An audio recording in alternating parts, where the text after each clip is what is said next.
ዩኑስ ኢብን መታ አለይሂ ሰላቱ ወሰላም ታላቁ ነብይ ወደ መውሲል ኢራቅ ወደ ሻም አካባቢ ከተላኩ ከሆኑ ነብያቶች አንዱ ታላቅ የሆነ የአላሁ ሱብሓነሁ ወተዓላ ነብይ ነው። ተጣጣለ ዩኑስ አለይሂ ሰላም ከነዛ መንገደኞች ጋር የሱም ስም ተጽፎ እጣው ወጣ። ፈካነ ሚነል ሙድሐዲን እጣው ሲወጣ ከተሸነፉት እጣው የወጣበት ሰው ዩኑስ አለይሂ ሰላም ነበረ። ይፈልጉት ትልቅ ጥበብ አለ። አህሉ ተፍሲር ከዒማድ ዲን ኢብን ከሲር ረሂመሁላህ ሲያወሱ ሀያ ያደረጉለት ያውቁት ስለነበረ አንተንማ አንጥልህም አሉ። ሁለተኛ ዙር እጣ ይጣሉ እድል ጨመሩለት። ሁለተኛ ዙር ሲወጣ አሁንም እጣው እሱ ላይ ሆነ። በጣም ከበዳቸው።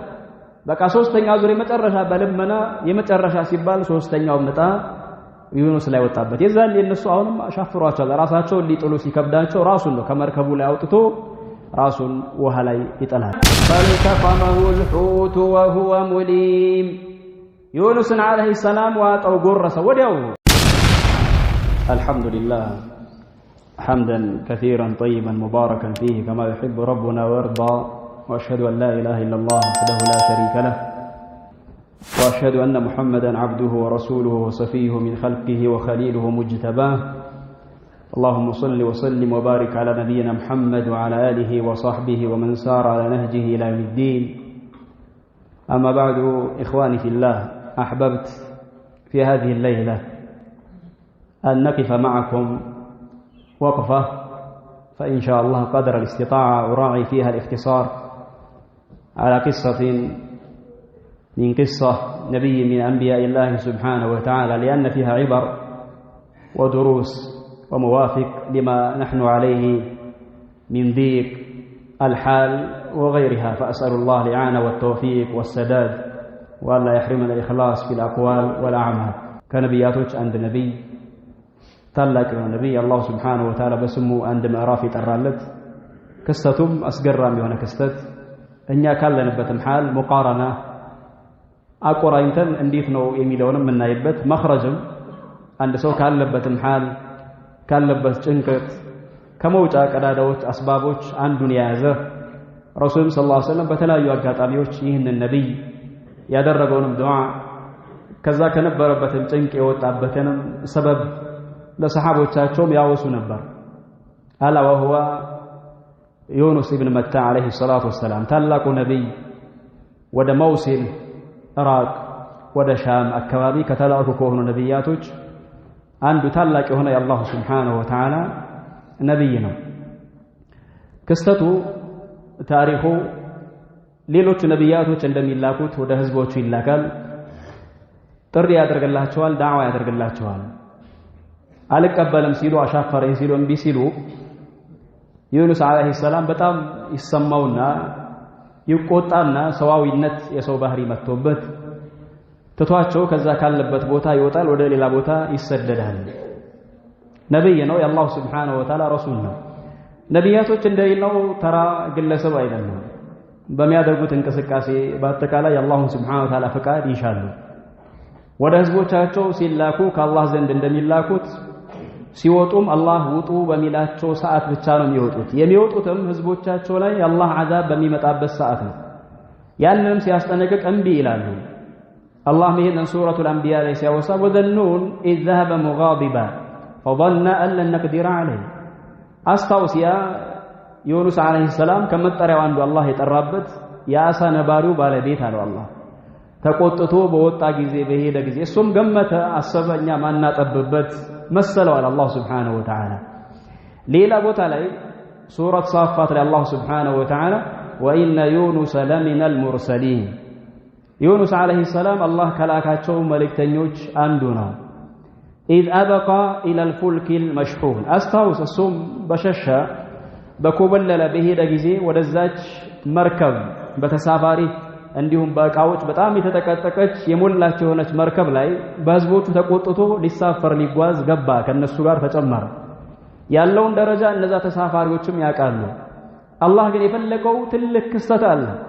ህዝቦቹን ትቶ በመውጣቱ ለህዝቦቹም ለዚህ ነብይም ገጥሞት እኛም ከዚህ ገጠመኝ የምንማርበት አላህ የሻው የፈለገው በጣም ገራም የሆነ የአላህ ጥበብ አለ። ያቺ ሰፊና የተሳፈረባት መርከብ መሽሑን ነበረች ቢልአምቲዓ ወሩካብ በተጓጓዦች በእቃቸው በጣም ሞልታለች። ይህ ደግሞ በውሃ ላይ ለሚጓዙት ለሆነ ጉዞ በጣም አስጊ አስፈሪ ነው። ጉዞአቸውን ከጀመሩ በኋላ ስጋታቸው በጣም እየበረታ እየጨመረ ሲመጣ እነዚህ ሰዎች ከእቃ መቀነስ እንዳለባቸው ይረዱና አላስፈላጊ ትርፍ የሆኑ እቃዎችን መርጠው ይቀንሳሉ፣ ይጥላሉ። ያም ቢሆን እላፊ ሰው ስለጫኑ አሁንም ስጋቱ ሊቋረጥ አልቻለም። መጨረሻ ላይ እጣ ወደ መጣጣል ገቡ። እቃ ጣንጣል ሰው ይቀነስ ወደሚለው ነገር ገቡ። አላህ ይህንን ነገር አወሳ። ፈሳሃማ እጣ ተጣጣለ ዩኑስ አለይሂ ሰላም ከነዛ መንገደኞች ጋር የሱም ስም ተጽፎ እጣ ወጣ። ፈካነ ሚነል ሙድሐዲን እጣው ሲወጣ ከተሸነፉት እጣው የወጣበት ሰው ዩኑስ አለይሂ ሰላም ነበረ። ለምን? አላህ በጣም ትልቅ ጥበብ ስላለው እንጂ ያሉ ተሳፋሪዎችን ወዶ እነሱ በልጦ ዩኑስ አለይሂ ሰላም ከነዛ ተሳፋሪዎች ለአላህ አንሶ እሱ ወርዶ አይደለም። አላህ የፈለገው ትልቅ ጥበብ አለ። አህሉ ተፍሲር ከዒማድ ዲን ኢብኑ ከሲር ረሂመሁላህ ሲያወሱ ሀያ ያደረጉለት ያውቁት ስለነበረ አንተንማ አንጥልህም አሉ። ሁለተኛ ዙር እጣ ይጣሉ እድል ጨመሩለት። ሁለተኛ ዙር ሲወጣ አሁንም እጣው እሱ ላይ ሆነ። በጣም ከበዳቸው። በቃ ሶስተኛ ዙር የመጨረሻ በልመና የመጨረሻ ሲባል ሶስተኛው እጣ ዩኑስ ላይ ወጣበት። የዛን የነሱ አሁንም አሻፍሯቸው ራሳቸውን ሊጥሉ ሲከብዳቸው ራሱን ነው ከመርከቡ ላይ አውጥቶ ራሱን ውሃ ላይ ይጥላል። ይሄ ማለት ሞት ነው። እኛ በመናቀው ተለምዶ መሃል መርከብ ላይ አንድ ሰው ሆኖ መሃል ያኒ ባህሩ ላይ በሚወድቅበት ሰዓት ሞት እንጂ ሌላ ነገር የለም አላህ ከደረሰለት እንጂ። የዛን አላህ የፈለገው ትልቅ ጥበብ ነበርና ፈልተቀመሁ الحوت وهو مليم ዩኑስን አለይሂ ሰላም ዋጠው ጎረሰ ወዲያው። አሁንም አህሉ ተፍሲር ከፊል ሰሃቦች ሲያወዙ ያ የመጣው ሊውጠው የመጣው አሳ ነባሪ ሩቅ ከሆነ ቦታ ነበር አለ በሚባል በሆነ ፍጥነት ያኒ ለጥፋት ቢመስልም ሲውጠው አላህ Subhanahu Wa Ta'ala ግን ለፈለገው ጥበብና ዩኑስን አለይሂ ሰላቱ ወሰላም ነጃ ሊለው ፈልጎ ማለት ነው። وهو ሙሊም እሱም በተግባሩ በሰራው ስራ የተወቀሰ ሆኖ ያ አሳ ነባሪ ዋጠው ይላሉ። እዛ አሳ ነባሪ ውስጥ በጣም ብዙ ጊዜያት ነው የቆየው። ሲወጣው አላህ Subhanahu Wa Ta'ala እንዳያኝከው እንዳይበላው አጥንቱ እንዳይሰበር አድርጎ አላህ Subhanahu Wa Ta'ala እንክብካቤውን ቀጠለለት። ግን ከባድ ነው። ዙሉማት ብርሃን አያገኝም። የተለያዩ ጨለማዎች ውስጥ ነው ያለው። ምግብ መጠጥ የሚባለው ነገር አያገኝም። ያለው ከባድ ከሚባሉ ከሆኑ እንስሳዎች ወይም ባህር ላይ ካሉ አውሬዎች እሱ ሆድ ላይ ነው ያለው። ይህ በጣም ከባድ የሆነ ክስተት ነው። ዒብራ ነው። ይሄ ራሱን የቻለ የሆነ ድርሰት ነው። አላሁ Subhanahu Wa Ta'ala ነጃ የፈለገለት የሆነ አካል የትኛውም ቦታ ላይ ቢሆን አላሁ Subhanahu Wa Ta'ala ነጃ ይለዋል።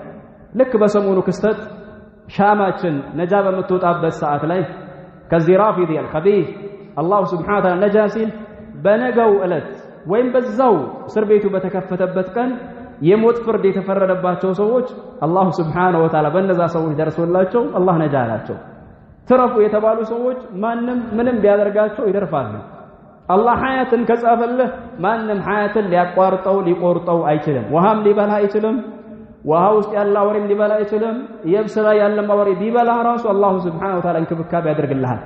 ቀውሉ ዑለማዊ ዘንድ ምን ያክል ቀን ቆየ የሚለው እክትላፍ አላቸው። ይሄን ያክል በግልጽ ሐዲስ ላይ ተወሳ የሆነ ቀን የለም። አሁንም ተፍሲር ላይ ያ ትልቅ የሆነው አሳ ነባሪ ዩኑስን አለይሂ ሰላም ከበላው በኋላ ከከፊል ሰሃቦች እንደመጣው ሌላ ደግሞ ከሱ የሚበልጥ የሆነ በጣም ትልቅ የሆነ አሳ ነባሪ ይመጣና ያንን አሳ ነባሪ ዩኑስ አለይሂ ሰላም ያለበት እሱን ራሱ ዳግም ለሁለተኛ ጊዜ ይውጠዋል። ገራሚ የሆኑ የአላህ ፍጥረታት ያሉት ከየብሱ ይልቅ ውሃው ላይ ሐቂቃተን ማለት ነው። መቼስ ሁላችንም እንደው አይኔ ላይ እንዲህ እንላለን እንጂ ያልተፈቀደም ነገር እኮ እናያለን። አላህ ይሰተረን፣ አላህ ነጃ ይበለን። ሐያቱል ሐይዋን ቢባል ነገር አለ። ናሽናል ጂኦግራፊ የሚባል የብሱም ላይ ባህርም ላይ ስላሉ እንስሳዎች የሚዳስስ ነገር ነው። በኪታብም ደረጃ ያስቀመጡ አሉ። ስለ እያንዳንዱ እንስሳ ህይወት ምናምን በአጠቃላይ እንዴት ነው የሚዋለዱት፣ የሚራቡት፣ ቁመናቸው ምናቸውን የሚያስቀም ብዙ ገራሚ ነገሮች አሉ። አብዛኛው የዚህ የምድር ገጽታ ጂኦግራፊ ላይ እንዳለው ሳይሆን ከዛም በላይ ኪታብ ላይ ከስንትና ስንት መቶ ዓመታት በፊት ዑለማዎች ያወሱት ነው። ታላቁ ኢማም ሙፈሲር ኢብኑ ከሲር ያወሱት ነው። የዚህ የምድራችን አብዛኛው ገጽታ ውሃ ነው። 75% ዱንያ ውሃ ነው። ይሄ ቢዳያ ኒሃያ ላይ ሌሎችም ዑለማዎች የሚያወሱት ነው ያው የራሳቸውን ቀጥ አስመስለው እነምናም ቢዘግቡትም ማለት እዛ ውስጥ ያለው ኸልቅ አላህ እንጂ ማንም አያውቀው ሰው ልጅ ማያልፍበት የማይሻገረው የሆነ ብዙ የሆኑ የውሃ ስፍራዎች አሉ ስንትና ስንት ሳይንቲስቶች ጥናት አድርገውበት ምናምን በቃ ሊደርሱበት ሊያልፉበት ከላይም ባጣገቡ የማይችሉት በጣም ብዙ የሆኑ ገጠመኞች አሉ ተጡል من عجب ما يذكر كم يوصوا غرامي كورنا غراندو بحر ላይ ካሉ አሳ ነባሪዎች ምን ያክል ትልቅ አሳ ነባሪ እንደዋልቀው እንድናቅ እኛ አሳ ነባሪ ሲባል ይሄ አንዴ ወጥቶ ምናምን ትንሽ እሱ አይደለም ከመርከብ ትልቅ ከሚባለው ሰፊና መርከብ ማለት እኮ አውሮፕላን የማይጭነውን ነገር የሚጭን የሚያመላልስ ማለት እኮ ከሱ ራሱ እጥፍ የሚበልጥ የሆኑ አሳ ነባሪዎች አንዳንድ ሰዎች ጉዞ ሲጓዙ ትልቅ ደሴት ይመስላቸውና መርከባቸውን እዛ አሳ ነባሪ ላይ ያሳርፋሉ ግን ያሳ ዝርያ ነው እነሱ ይመስላቸው ከጥቁረቱ ድንጋይ ነው ብለው ያርፉበታል አርፈው ወርደው በልተው ጠጥተው ተዝናንተው ምን ብለው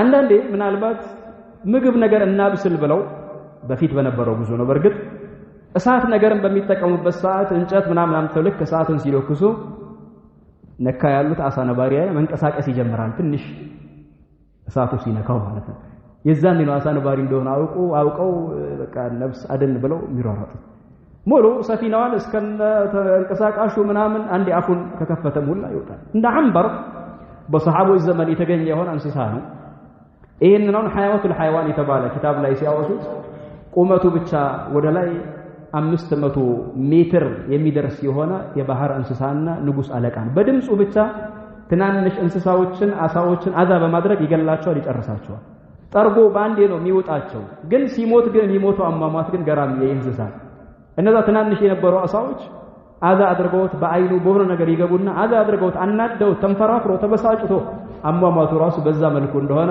ዑለማዎች ያወሳሉ ይናገራሉ ድምጻቸው ራሱ በጣም ከባድ በልቀሪበን የዛሬ አመት አካባቢ ሊሆን ይችላል ካናዳ ይመስለኛል ወይም አውስትራሊያ ትልቅ ገራም የሆነ ድልድይ አለ ባህር ላይ ተሰራ አንድ ቦታ የሚያገናኝ እነሱ እንዲህ ነገር ሲሰራ የሚጠቀሙት ፌሮ ብረት አለ የሚባለው ቁጥር አንድ በቃስ ምክንያቱም መኖር በጣም ስለሚወዱ ጥራት ያለው ነገር እንጂ አይጠቀሙ በመሐላ ኦክሲጅን አለው ምናምን ጥራቱ ብቻ የሚነገር አይደለም በመሐል ከሩቅ ምን ይመጣል የሆነ የአሳ ዝርያ ይመጣል የአሳ ዝርያ ሲመጣ ድምጹን ይሰሙታል ለየት ያለ ተሰምቶ ማይታወቅ ድምጽ ከባህሩ ወጥቶ ሰዎች ወደሚኖሩበት ቦታ ይሰማል ካሜራም ያገር ካሜራ ተደቅኗል ሲታይ ነካ ከሩቅ የአሳ ነባሪ ይመጣል ስጋት አደረባቸውና ኢመርጀንሲ ምናምን ተብሎ 9 ምናምን ተደውሎ ጫፍ ያለው መኪና እንዳትገባ እዛ ያለው መኪና እንዳትገባ ለምን ሲያልፍ ቢያንስ በጭራው ነው ያሉት እኮ በጭራው ሲያልፍ ድልድዩ ምናልባት የሆነ መሰረቱን ከነካው ድልድዩ ሊፈርስ ይችላል በሚል ስጋት እነዚህ ሀያላን የሚባሉ አገራቶች ራሱ በቅርብ ጊዜ ጉዞ የተቋረጠበት ሁኔታ አለ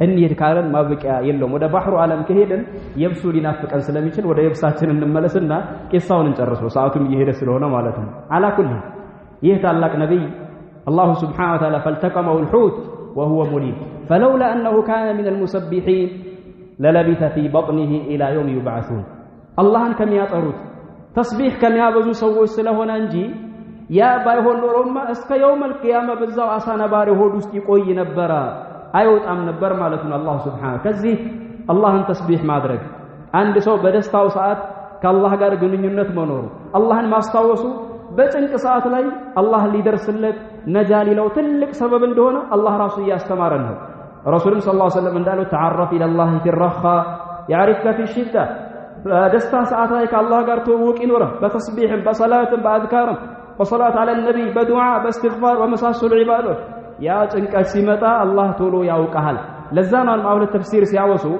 እዛ ቦታ ላይ ጭንቀት ላይ ሆኖ አላህን በሚያወሳበት ሰዓት ተስቢህና ተህሊል ነው ያደረገው لا إله إلا أنت سبحانك إني كنت من الظالمين يراس تقصير يراس ما ساتر دكمة الله سبحانه وتعالى أسوقه يا دمس بميسمو بسات لا يالو ملائكتوች ይሄ ድምጽ የመናቀው ድምጽ ነው ይላሉ አዲስ ድምጽ አይደለም ለዚህ ቦታ እንግዳ የሆነ ሰው አይደለም የዩኑስ ድምጽ አይደለም እንዲህ በመባባል እርስ በርስ እንዲህ ያወጉ እያሉ ነው አላህ Subhanahu Wa Ta'ala ፈረጁን ያመጣል ለለቢተ في بطنه لا يوم يبعثون ያንን ዱዓ ሲያደርግ ዩኑስ አለይሂ ሰላም فنادى في الظلمات يتدرب ጨለማ የባህሩ ጨለማ የሌሉ ጨለማ የአሳ ነባሪው ጨለማ እዛ ውስጥ ሆኖ ገና ሁለተኛ አሳ ነባሪ እንደተወሰውም ካለ እነዛ ጨለማ ውስጥ ሆኖ سبحانك لا اله الا انت كنت من الظالمين ካንተ በስተቀር በእውነት የሚመለክ አምላክ የለም ጎዶሎ ከሆነ ነገር ጥራት ይገባ እኔ ራሳቸውን ከበደሉ ሰዎች ነበርኩኝ ይሄንን ያለው ዚክር ነው ተስቢህ ነው ተህሊል ነው ኢዕትራፍ بالتقصير የራስን ድክመት ለአላህ Subhanahu Wa Ta'ala ማሳወቅ ነው ራሱን የቻለም ተዘዋዋሪ ዱዓ ነውና የዛን የአላህ Subhanahu Wa Ta'ala ነጃለው قال الله فنبذناه بالعراء وهو سقيم ከዛ በኋላ እንድትተፋው አደረግን ያቺ አሳ ነባሪ ጫፍ መጣች ባህር ዳርቻ ላይ ዘመጣችሁ እያንዳንዱ ነገር የሚንቀሳቀሰው በአላህ ትእዛዝ ነው ኃያላን አምባገነን ምናምን የሚባለው በአላህ እጅ ነው መቆጣጠሪያው ይህ ናሲያው ያለው አላህ ዩኑስን ሊገድል ሊጨርስ የሚችል የሆነ እንስሳ ሆዱ ላይ እንዲያቆየው ያ ብቻ አይደለም መውጫው ሰዓት ሲደርስ ደግሞ አላህ ነጃ ሲለው ባህር ዳርቻ ላይ አምጥቶ እንዲጥለው አላህ አደረገ ጣን ነው ዩኑስን አለይሂ ሰላም ምንም የሚበቅል ነገር የሌለበት ባዶ ሜዳ ላይ ወሆ ሰቂም ታሞ ነበር በተለይ ቆዳው ካቱም ፀሐይ አላገኘም ለረጅም ጊዜ ቅዝቃዜ ላይ ነበር ውሃ ውስጥ ነው የኖረው ጨለማ ነው ብርሃን አላገኘም የታመመ ሆኖ እዛ ቦታ ላይ ጣለችው